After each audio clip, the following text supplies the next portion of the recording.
예, 11시 19분 지나고 있습니다. 오후장 터닝 포인트인데요. 오늘이야말로 변화를 기대하고 또 어느 때보다도 전략이 필요한 시간이죠. 지수 한 번만 좀 보여주시겠어요? 보고 갔으면 좋겠는데요. 전체 지수를 한번 보여주시면요.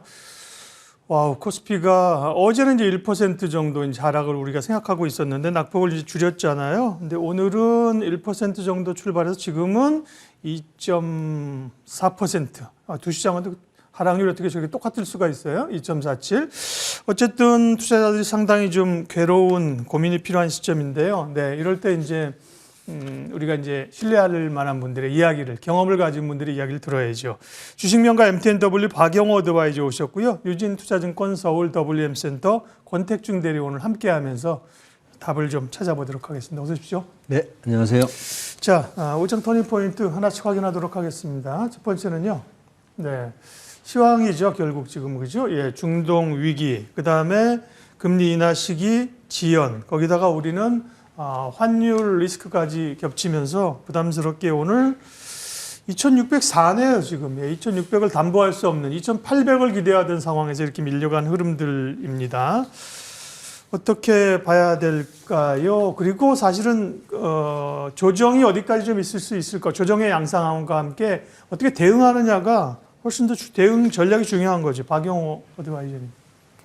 네, 뭐 지지난주죠. 제가 지난주에는 이제 참석을 못했으니까 네. 그때 시장이 좀 조정을 받아도 특별히 이상할 게 없다.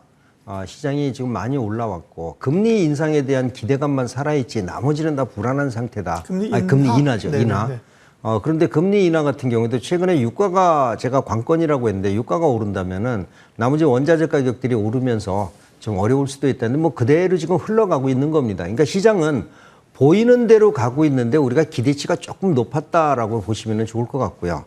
이 기대치가 일정 부분 지금 다시 회귀되고 있는 과정이라서 저는 크게 걱정을 안 하고 있습니다. 다만 이제 뭐냐면 최근에 금융시장이 조금 이상 움직임을 보이고 있다라는 게 좀 걱정되는 부분이긴 합니다. 이상 행동이란 게 징후란 게 어떤 거죠? 보면은 사실 이거 달러하고 금하고는 이제 가격이 반대로 움직이는 게 우리가 일반적인 상식인데 네. 최근 들어서 달러 강세와 금 강세가 동시에 일어나고 있고요. 이거는 누군가는 현재 시장을 좀 두려워하는 사람들이 앞으로의 패닉을 두려면서 금 보유를 높이겠다는 거죠. 달러를 믿지 못하겠다는 얘기도 있을 거고요. 최근에 원자재 가격들이 오르면서 전반적으로 소비 시장도 오르니까 금융시장이 모든 게 지금 다 오르고 있는 거예요. 이게 한쪽은 밸런스가 좀 안 맞아서 언밸런스가 나줘야 되는데 이게 전부 다 오르고 있으니까 조금 금융시장이 조금 이상하게 움직이고 있다라는 것. 이게 가장 전 크게 문제되는 건 이거고요. 나머지 주식시장이 이런 금융시장의 문제만 크게 이상이 발행되지 않는다면은 저는 당연히 올라갔다 주식이라는 건 증시라는 거 올라갔다 내렸다 하는 구간이거든요. 지금은 내려야 되는 구간이 맞습니다. 다만 좀 가팔라서 좀 문제인데 이러한 구간에서 전반적으로 봐서는 지금 잠시 좀 쉬어가는 것도 나쁘지 않고요. 오히려 저점 매수 기회가 다가오지 않을까라는 생각이 좀 드는데 아직은 선뜻 여러분들한테 시청자분들한테 저점 매수다라는 강하게 말씀을 못 드리는 게 그렇죠. 예. 금융시장이 제가 확실성이 좀 부족했기 때문에 여러분들한테 투자 전략을 매수 전략을 못 드리고 있다라고 보시고요. 시장이 한 일주일 정도 되면 어느 정도 금융시장이 조금 안정화되면은 저는 다시 저점 매수를 여러분들한테 권해드릴지도 모르겠습니다. 네. 권택중 대리께도 질문 드릴게요. 일단 대외 변수도 그렇고 우리로서는 보면은 사실은 외국인들이 그동안 주식을 사면서 삼성전자 필두로 사면서 주가를 끌어올린 거 아닙니까? 외국인들의 매도에 영향을 미칠 수 있느냐, 매도로 나가느냐 이게 사실 중요해 보이거든요. 시장 흐름 좀 체크해 주세요. 네, 일단은 뭐 지금 굉장히 오늘 같은 경우만 하더라도 얼마 전에도 이제 외국인들 매도세가 좀 강하게 나왔었는데 특히 오늘 코스피 코스닥 모두 외국인 매도세가 좀 강하게 잡히고 있습니다. 환율이 지금 뭐 1,400원대에 근접을 하면서 뭐 상단은 뭐 1,450원까지 조금 열어놓고 있는 그런 흐름으로 좀 움직임을 보여지고 있는데요. 일단은 지금 뭐 그동안 국내 증시가 강했던 이유 몇 가지를 좀 봤을 때에는 뭐 하이닉스를 필두로 한 뭐 반도체 대형주들의 랠리와 밸류 프로그램이 어느 정도는 증시에 긍정적으로 영향을 미쳤던 부분이었던 것 같은데요. 총선이 좀 마무리가 되면서 어느 정도는 밸류 프로그램에 대한 모멘텀이 좀 약해지는 부분도 증시를 좀 약세로 돌리게 하는 하나의 요인이 되지 않았나 이렇게 생각을 해볼 수가 있을 것 같습니다. 지금 당장 시장에서 크게 문제가 되는 여러 가지 요인 중에서 환율 그리고 유가도 얘기가 나오고 있는데요.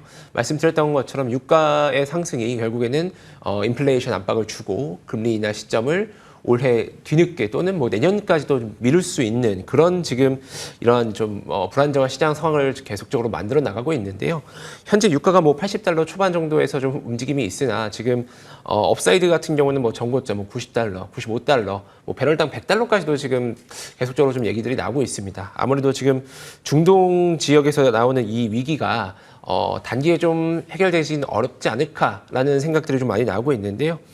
이번에 이 본토에 대해서 공격을 한 게 보니까 1979년 이후에 최초로 또 공격을 했다고 합니다. 그만큼 꽤나 중대한 사안이기 때문에 이게 미국 대선을 앞두고 쉽사리 과연 이게 봉쇄가 될 것인지 이 또한 국내 증시에 대해서 불안한 요인이 여전히 좀 계속될 수가 있다 이렇게 말씀드릴 수 있겠습니다. 네, 두 분 말씀은 어쨌든 불안정성은 있다. 그거는 이제 용인하고 가자는 말씀인 것 같습니다. 그리고 이제 뭐 오늘 밀린다고 해서 사실은 오늘 팍팍 사기에는 뭐 여러모로 그죠? 용기도 그렇고 쉽지 않죠. 그러나 조정의 양상을 보면 기회가 있을 수 있다. 특별히 뭐 섹터별로 그렇고요. 그런 쪽으로 정리하고요. 네, 두 번째 터닝 포인트 섹터가 나오겠죠. 네, 삼성전자가 미국의 보조금을 받고 네 그런 뉴스도 있는데 지금이 매수 기회이냐? 뭐 사실 보조금 받은 것만이 삼성전자의 그렇게 큰 이슈는 아니고요, 그죠? 기본적으로 삼성전자의 반도체 업황 회복 실적 그리고 이제 HBM 쪽에서의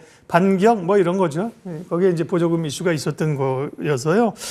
지금의 조정을 이건 이제 꼭 오늘만 얘기하는 건 아닙니다, 그렇죠? 이런 조정 양상의 며칠간 속에서 지금 삼성전자는 네 매수 기회일까? 네, 박용호 대표님 기회입니까? 네, 기회입니다. 단도직입적으로 말씀해 주셔서 좋습니다. 설명 좀 해주시죠, 그러면. 예. 사실 앞으로 지금 증시에서 움직이는 우리 섹터들을 보면은 이제는 로봇이 움직였는데 로봇도 실적이 찍히기엔 굉장히 좀 어려웠었던 건데요. 이번에 그 반도체들이 올라가고 있는데 이 반도체 쪽들은 이제부터 실적이 찍힐 겁니다. 제가 삼성전자하고 SK 하이닉스는 실적이 좋더라도 그 이외의 소재나 장비 업체들은 2분기까지는 좀 어려울 수도 있다라고 말씀을 드렸던 게 삼성하고 SK 하이닉스는 그동안에 많았던 재고를 판매하는 거고 다른 회사들은 아직 삼성에서 양산을 하지 않으니까 이러한 소재나 이러한 것들이고 오사트 업체들 같은 경우는 외주도 안 나오고 그래서 실적이 좀 안 좋은데 이게 재고가 지금 어느 정도 지금 다 감소가 됐습니다. 재고가 감소되고 있다는 얘기는 시장에서 반도체 수요가 늘어난다는 얘기고요. 최근에 인공지능은 뭐 앞으로 반도체가 너무 많이 올랐는데 조정받지 않을까라고 생각하는 건 저는 기우라고 말씀드리고 싶은 게 이전에 인공지능이 처음에 진행됐을 때와 지금의 인공지능이 움직이는 것과는 세대가 완전히 달라졌다는 거죠. 그 이전에는 개발 초기 단계였기 때문에 이게 어떻게 상용화될까가 문제였었는데 이제는 인공지능은 되돌릴 수 없는 추세다라는 점이에요. 이 되돌릴 수 없는 추세에서 반드시 필요한 게 반도체이기 때문에 삼성전자하고 SK 하이닉스가 없으면 인공지능을 못합니다. 전 세계에서 할 수가 없어요. 메모리 반도체가 왔는데 어떻게 인공지능을 합니까? 그래서 이제부터는 삼성전자하고 SK 하이닉스의 수요가 2분기부터 좀 늘어날 거고요. 여기에 따라서 반도체 소재나 그다음에 오사트 업체들 이런 실적도 늘어날 거기 때문에 반도체는 하락할 때 여러분들 매수하셔야 된다는 말씀을 강하게 드리고요. 최근 반도체 가격도 D램은 조금 주춤하고 있지만 낸드 같은 경우는 지속적으로 상승을 하고 있고 이번에 그 반도체 실적에 대한 얘기도 나왔었지만은 반도체가 아마 제가 봐서는 4월달 그 수출 물량은 사상 최고 수출액이 되지 않을까라고 기대도 하고 있기 때문에 반도체 삼성전자 하락할 때 여러분들 반드시 저점 매수 분할 매수하셔도 된다라는 말씀 드립니다. 좋은 말씀입니다. 그러니까 그게 이제 꼭 오늘은 아니라니까요. 79,600원에 저점 매수라며 샀는데 왜 밀릴 수 있죠, 그죠? 뭐 78,000원 갈 수도 있고. 그렇지만 이게 6만 원, 5만 원, 4만 원 가는 추세는 아니라는 거죠, 그죠? 지금보다 높은 자리에서 요 바람이 지나가게 되면 뭐 그 윗자리를 우리가 8만 원, 9만 원 볼 수 있다는 얘기고요. 그러면 그런 어떤 시기적인 걸 감안하고 조정시 매수 전략 중에서 지금 선택해야 된다면 삼성전자와 SK 하이닉스 중에서는? 3성 전자하고 SK 하이닉스의 수요가 2분기부터 좀 늘어날 거고요. 여기에 따라서 반도체 소재나 장비 업체들 이런 실적도 늘어날 거기 때문에 반도체는 하락할 때 여러분들 반드시 필요한 게 반도체이기 때문에 반도체는 저는 삼성전자를 하겠습니다. 네. 이유는 SK하이닉스는 지금 HBM이 뭐 없어서 못 파니까 네. 2분기 실적까지도 상당히 좋을 거예요.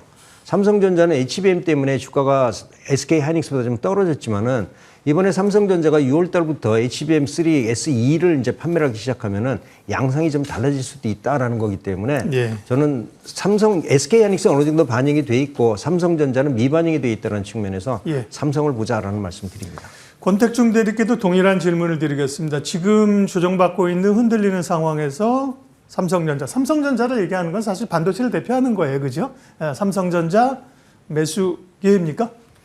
저도 매수 기회라고 생각을 하고 있습니다. 네. 역시나 일단은 뭐 한국 증시의 중심을 받쳐갈 수밖에 없는 것은 반도체 업종이다라고 말씀을 드려야 될 것 같고요. 이 AI로 촉발된 반도체 이런 재고 부족 그리고 지속적으로 낸드나 DRAM 가격 상승하는 흐름은 어떻게 보면은 이제 1분기부터 이제 시작되었다. 이 메모리 사이클이 이제 시작되었다라고 평가하는 경우도 많이 있는 만큼 좀 더 조금 중장기적으로 시각으로 바라볼 필요가 있다. 이렇게 말씀을 드려야 될 것 같고요. 최근에 이제 뭐 삼성전자뿐만 아니라 반도체 종목들 전체적으로 단기 조정을 좀 강하게 맞고 있습니다. 역시나 그간에 이제 산이 좀 깊었던 만큼 이러한 불확실성에서 또 차익 실현 매물도 강하게 나오고 있는 그런 그림으로 봐야 될 것 같은데요. 삼성전자 지금 뭐 오늘 8만 전자, 뭐 이제 9만 전자, 10만 전자 가냐 얘기가 얼마 전까지만 해도 계속 나왔었는데 오늘 8만 전자를 깼습니다. 지금 뭐 지난 이제 정고점 수준으로 봤을 때는 8만 원이 어떻게 보면은 심리적일 수도 있고요. 기술적인 저항선으로 작용할 수도 있었던 그러한 가격대인데 오늘 일부 장중에 지금 깨고 있는 흐름 보여주고 있으나 여전히 8만 원대에서 유의미한 매수 가격대로 볼 수가 있겠다라고 생각을 해봐야 될 것 같고요. 지금 이제 1분기도 영업이익이 생각보다 잘 나왔죠. 6.6조 원. 재고평가이익도 꽤나 잘 나왔고요. 가격 상승에 대한 예상치도 생각보다 시장보다 좋았습니다. 2분기는 좀 더 좋지 않을까 이렇게 생각을 하면서 저희 역시나 앞서 말씀 주셨던 것처럼 HBM에 대한 특히 이제 엔비디아 쪽의 납품이 언제 될 것인가 이게 굉장히 큰 포인트가 될 수가 있습니다. 하이닉스가 지금 뭐 HBM 시장 글로벌 점유율 뭐 50% 이상 올해는 바라보고 있다고 하는데 이 사이에 삼성전자가 끼어 들어가기 위해서는 엔비디아 쪽으로 납품을 해야 되는데 이게 시장에서는 뭐 말들은 좀 많습니다. 뭐 4분기 정도쯤 나오지 않겠냐 이런 예상들도 있는데요. 그때 가까이 가면서 그동안 좀 상대적으로 저평가 받았던 국면들이 충분히 좀 해소가 될 수 있지 않을까 이렇게 보시면 좋을 것 같습니다. 삼성전자로 대표되는 반도체는 지금의 조정이 매수 기회이냐. 네. 박영호 대표님은 질문하자마자 0.1초에 그렇습니다 그랬는데 권택중 대리님은 그렇습니다라고 한 1초 정도 걸렸어요. 확신이 조금 덜한 거 아니에요? 아무래도 글로벌 매크로가 조금 불안정하기 때문에 네. 지금 뭐 좋은 가격이나 천천히 진입하시기 좋은 자리가 됐다 이렇게 말씀드리면 좋을 것 같습니다. 네. 예, 두 분 말씀하신 것처럼 이럴 때 이제 지켜야 될 기준이 뭐냐면 분할 매수하는 겁니다. 네, 맞습니다. 그렇죠. 예. 보통은 주식을 살 때도 아 좋아 주식은 날 버리고 갈 것 같죠. 막 다 사는데 그러면 안 되고 한 3회 정도 분할해서 사고 팔 때도 2회나 3회 정도 나눠서 팔라는 건데 지금 같은 상황에서 삼성전자 좋아 보인다. 한 10회나 20회 정도 분할해서 사보십시오. 특히 떨어지는 날 수익이 날 수밖에 없는 구조입니다. 예. 다음 얘기 넘어갈게요. 터닝포인트 세 번째는요. 예. 자율주행 얘기가 오늘 나오면서 관련주들이 오릅니다. 현대모비스가 뭐 인천 경제청인가고 하면서 송도에서 영동조에 4단계 자율주행제 실증 시험을 한다 이런 거였는데요. 지금에서의 자율주행은 어떻게 봐야 됩니까, 박영호 의원님? 네. 저는 현대차를 상당히 좋게 보고 있습니다. 네. 이전에 우리가 생각하던 현대차와 지금의 현대차가 그 브랜드 가치가 많이 달라지고 있는 건데 이 전기차로 변하면서 이전에 그 내연기관 차들의 벽을 뛰어넘지 못하던 부분을 테슬라도 뛰어넘었고요. 이번 현대차도 강력하게 뛰어넘고 있는 과정인데 이 다음에 그 뛰어넘어야 될 게 뭐냐면 자율주행이거든요. 사실 이 우리가 얘기하는 메인 브랜드 자동차 회사들은 조금이라도 문제가 생기거나 실수가 있으면 어떨까 하고서 좀 이렇게 소극적인 아주 그 수세적인 전략들을 많이 세우는데 브랜드 가치 훼손을 위해서 현대차 같은 경우에는 테슬라와 마찬가지로 공격적인 그 마케팅을 펼치고 있기 때문에 다른 회사들보다도 좀 더 적극적으로 갈 수 있다 이렇게 보고 있거든요. 여기에서 이제 전기차는 현대차가 테슬라 다음으로 인정을 받았습니다. 물론 중국 차들하고 비교하는 건 조금 좀 문제가 있지만 이 다음에 인정을 받아야 될 게 테슬라는 자율주행하면 지금 테슬라인데 사실 구글 웨이모가 가장 그 자율주행 시스템이 가장 잘 돼 있고 상용화를 안 되고 있으니까 그렇지만 자동차에 있는 거는 테슬라 다음에는 현대차다라는 생각을 하고 있습니다. 로봇 다이나믹스 인수해서 자율주행 로봇 얘기를 했고요. 최근 들어서 현대차가 레벨 3에서 레벨 4, 작년에 레벨 3를 실현한다고 했는데 아마 도로교통법 문제 때문에 작년 10월에서 연기됐다가 이번에 레벨 4를 실증을 한다는 얘기는 이건 얘기가 다르다는 거죠. 그래서 현대차는 아마 자율주행 쪽으로 다시 한번 레벨업을 해서 브랜드 가치를 높일 거다라고 보고요. 이 브랜드 가치를 높이면서 자율주행 시스템에 대한 인식도 많이 달라질 거다라고 봅니다.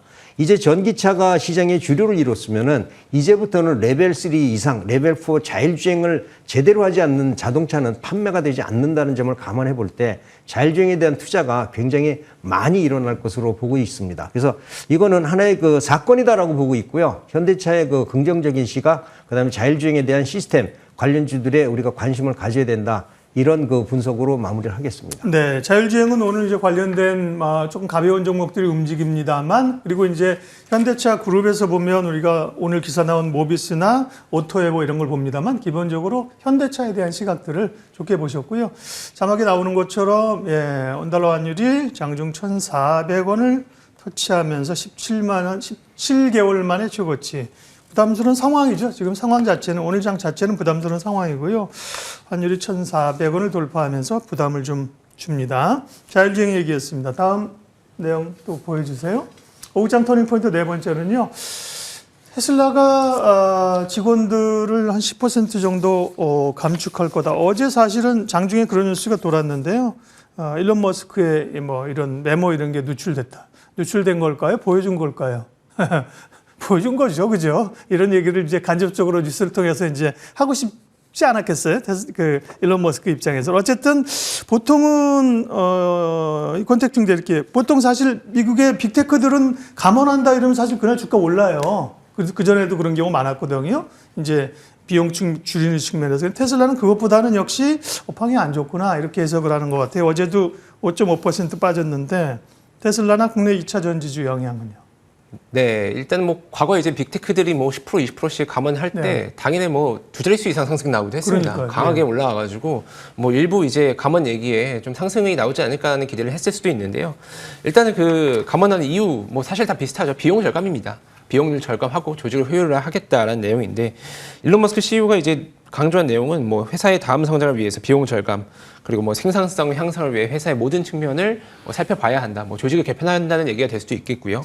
그런 얘기들을 하면서 10% 이상이면 꽤 많죠. 전 세계 인원 중에서 10%를 정리를 하고 회사를 좀 슬림화하겠다는 내용이고, 재무적으로 봤을 때는 단기적으로는 어느 정도 비용 절감 효과가 나타날 것으로 생각은 됩니다. 다만 지금 1분기부터 이미 테슬라가 어닝 쇼크가 좀 났죠. 저희가 이제 예상했던 인도 대수보다 좀 못 미치는 실적들을 발표하면서 이미 주가는 하향세로 좀 돌아간 상태라고 볼 수가 있겠고요. 그 다음에 지금 테슬라에서 방금 저희가 앞선 주제로 말씀드렸던 자율주행 관련돼서 8월 8일자로 로보택시 공개하겠다라고 이제 구 트위터죠. X를 통해서 발표하기도 했습니다. 지금 시장이 테슬라의 실적에 대한 기대는 좀 줄어든 것 같아요. 이미 1분기 쇼크를 좀 찍어내고 있으면서 전방 수요가 둔화되고 있다는 것은 우리 모두가 인지하고 있는 상황에서 테슬라가 여기서 무언가 주가의 반등을 만들어 줄 만한 내용들은 앞서 얘기했던 이런 자율주행 관련된 내용들, 그리고 또 하나는 이 기존의 이런 이 사이클, 전기차 사이클 외에 새로운 로봇이라던가 이런 다른 재료들로 무언가 주가의 동력을 만들어내야만 하는 상황으로 보여지는데요. 일단은 저희 자율주행 같은 경우는 최근에 구독료 인하를 했습니다. 한 달 동안 무료로 체험을 하게 해주고, 이후에 기존의 199달러에서 99달러로 공격적인 지금 전략을 좀 추행을 하고 있는데, 과연 이렇게 서비스를, 멤버십을 좀 바꿨을 때 1분기의 실적에서 의미 있는 지표들이 나올 것인가, 이것을 좀 중요하게 봐야 될 것 같고, 테슬라 실적이 4월 24일 날 나옵니다.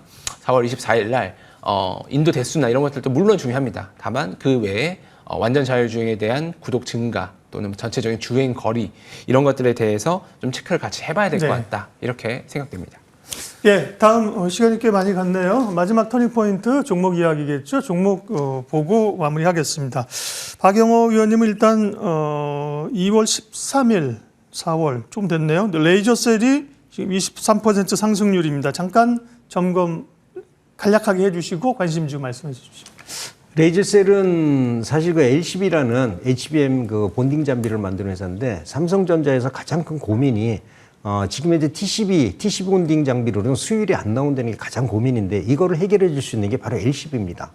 물론 지금 레이저셀에서 아직은 그 공급 여력이 지금 이력은 없지만 삼성전자에서는 지금 TCB를 해결하기 위해서 지금 레이저셀에 LCB를 검토하고 있다는 얘기도 있습니다. 그래서 요즘에 좀 오르는 것이 아닌가라고 보고요. 네. 앞으로 HBM의 대량 생산을 위해서는 지금의 TCB 가지고서는 안 된다는 것은 업계의 정평한 얘기이기 때문에 레이저셀 여러분들이 관심을 가지시면 좋을 것 같습니다. 네. 리뷰해 주셨고요. 오늘 관심주 말씀해 주십시오. 오늘은 자율주행 쪽으로 한번 좀 보겠습니다. 예. 아까 제가 현대차에 대해서 말씀을 드렸는데 현대차가 전기차에서 이제 브랜드 가치를 올렸고요. 이번에 올릴 수 있는 거는 자율주행에서 올릴 수밖에 없을 거예요. 이렇게 되면은 현대차는 테슬라 다음에 전기차와 자율주행에서 아주 독보적인 회사가 될 수도 있다는 점입니다. 그래서 저는 그 자율주행 부품주들 우리가 보자라고 하는데 저는 스마트 레이더 시스템을 여러분들한테 권해드리고 싶어요. 스마트 레이더 시스템이 사실 라이다를 만드는데 4D 이미징 라이다라고 해서 우리가 일반 라이다는 그냥 3D밖에 안 되는데 이건 높낮이까지도 볼 수 있는 현재 저 건물의 높이가 얼마다 이게 4D까지도 볼 수 있거든요. 이거를 한 개에서 지금 3개를 장착을 해서 현대 제네시스에 장착을 하고 아마 이번에 움직이는 거에 레이저 스마트 레이더 시스템에 라이다가 아마 장착이 돼서 움직일 것 같아요. 이렇게 되면은 이전에 실적이 없었다가 올해 실적은 이게 추진이 되면은 전체 자동차의 30% 정도가 자율주행을 할 것으로 예상을 하고 있기 때문에 괄목할 만한 성장세가 나타날 수도 있다는 점에서 저는 스마트 레이더 시스템 여러분들한테 말씀드리고요. 1차 목표가는 이전 고점 부근이 17,000원 정도, 지지탈가는 11,000원 정도 여러분들 권해드리도록 하겠습니다. 네, 가격 보여주세요. 목표가는 17,000원. 지금 주가는 13,200원입니다. 손절가는 11,000원이고요. 권택중 대리의 오늘 관심 종목이 상당히 관심 있고 듣고 싶습니다. 왜냐하면 HD 현대 일렉트릭을 관심주로 주셨는데 그동안 엄청나게 올랐고요. 근데 오늘 지금 14%가 빠지고 있어요. 그래서 이거 뭔가 싶은데 관심주로 가져오셨기 때문에 내용 들어볼게요. 네, 이제 그동안 최근 올해 작년 한 중순쯤부터죠. 변압기 전선 관련돼서 종목들이 굉장히 랠리를 많이 했습니다. 적게는 2배에서 3배, 4배 올라간 종목들도 많이 있고요. 그 사이에 미국 쪽에서도 사실 같은 흐름이 나타났습니다. 미국에 있는 상장사들도 변압기라던가 전력 설비 관련된 기업들이 10배, 10배가 나온 종목들도 보여지고요. 상승이 많이 나왔다는 부분인데 그동안 상승이 많았던 만큼 일단은 고점 이후에 지금 조정을 가파르게 받고 있는 모습입니다. 다만 주가는 주가고요. 상승세가 과연 동력이 더 있는가를 봐야 될 것 같은데 일단은 HD 현대 일렉트릭 같은 경우는 오늘 15% 정도 조정을 받고 있으나 그간에 상승했을 때 그림을 봤을 때는 20일 이동평균선을 어느 정도 지지해가면서 상승을 좀 유지했던 모습을 볼 수가 있겠습니다. 아직은 적정하게 들어가기에는 그동안 노렸던 분들이 당장 들어가기에는 살짝 부담스러운 자리다라고 생각을 할 수가 있겠고 어느 정도의 시간이 좀 흐르면서 이동평균선이 좀 올라왔을 때 20만 원 부근에서 들어갈 수는 있을 것 같고요. 실적으로 봤을 때에는 전력기계 국내 3사가 있죠. LX도 있고요. 현대도 있고 1분기 합산 매출이 전년 동기 대비 13% 늘어났는데 네. 이익은 58% 늘어났습니다.